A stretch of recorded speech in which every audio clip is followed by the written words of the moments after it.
Hello everyone, Kartik Purnima की बहुत बहुत शुभकामनाएं। दोस्तों, कार्तिक पूर्णिमा का विशेष महत्व होता है स्नान दान का, गंगा दीपदान का।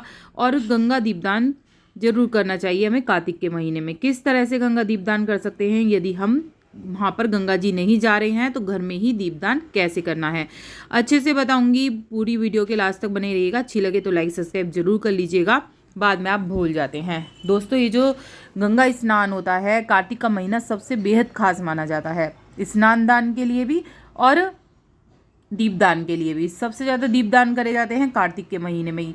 तो गंगा जी में हम जा नहीं सकते और घर में कैसे करने हैं दीपदान, तो उसकी विशेष अच्छी तरह से मैं वीडियो बता रही हूँ। सबसे पहले आप एक चौकी ले लीजिए। चौकी को अच्छे से गंगा जल से आपको पवित्र कर लेना है। पवित्र करने के बाद आप आटे से भी सतिया बना सकते हैं, रंगोली भी बना सकते हैं, या फिर हल्दी से भी सतिया बना सकते हैं।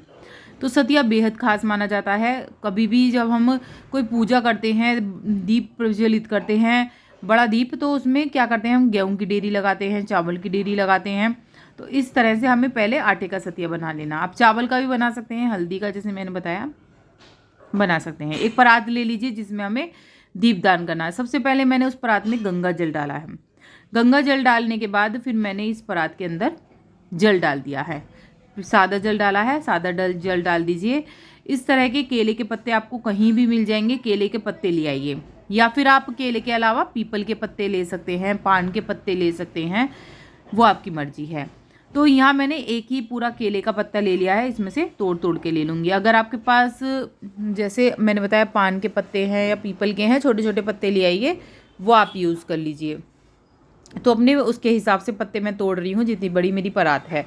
तो आपको पहले ये सोच लेना है हमें कितने दीपदान करने हैं। तो मुझे यहाँ पर 5 दीपदान करने हैं।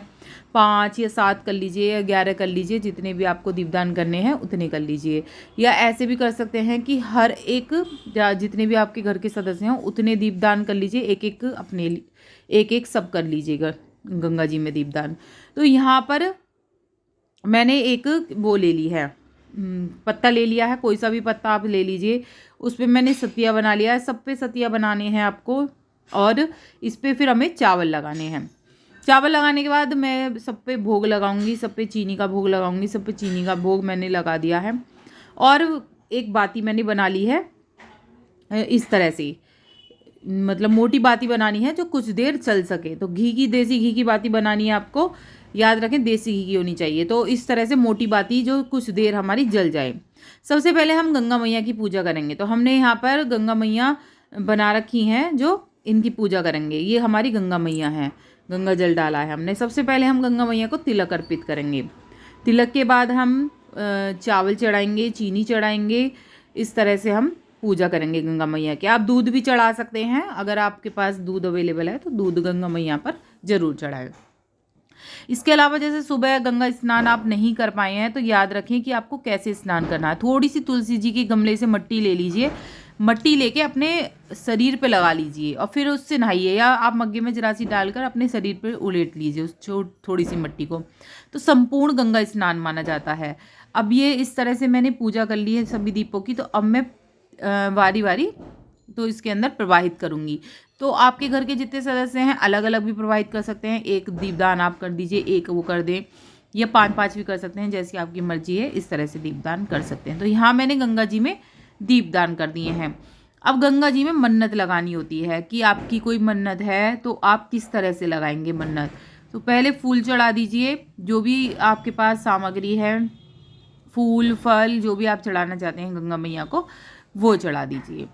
फिर इसके बाद गंगा मैया को जो साड़ी चढ़ाई जाती है, तो साड़ी अर्पित करनी है।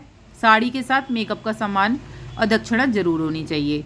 तो यहाँ मैंने बताया था आपको अपनी अर्जी लगानी है कि गंगा मैया से, तो जौ डालते हुए अपनी मन्नत कहते हुए आपको जौ डालते हुए अपनी मन्नत करनी है। जो भी आपकी मन्नत हो, इस तरह से जौ डाले जाते हैं, जो बोए जाते हैं गंगा मैया में। तो जौ जरूर डालिएगा। गंगा जी जब भी आप गंगा जी जाएं हरिद्वार या कहीं, तो वहाँ जौ डालना ना भूलें आप। तो यहाँ मैंने जैसे बताया फूल फल जो भी हो आपके पास जरूर चढ़ाने हैं। श्रृंगार की सामग्री मैंने ले ली है। यहाँ पर गंगा मैया को सिक्का जरूर डालना होता है। एक सिक्का जरूर डाल लीजिए।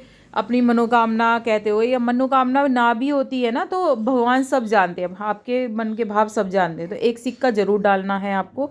बहुत से लोग चांदी भी डालते हैं, चांदी बेहद शुभ होती है डालनी।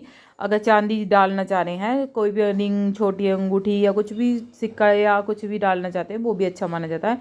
चांदी नहीं है तो प्लेन सिक्का भी आप डाल सकते हैं। तो यहाँ मैंने गंगा मैया के लिए सभी सामान ले लिया है, इसी तरह से आपको अर्पित करना है। इसके अलावा आप 108 गंगा मैया के नाम की बत्ती जला सकते हैं, 365 बत्तियाँ भी जला सकते हैं गंगा के किनारे। ये हमारे गंगा मैया ही हैं और इनके किनारे आप 365 भी बत्ती जला सकते हैं, जैसे 108। और मेकअप का सामान आपको छुआ के रख लेना है, फिर पंडित जी को दे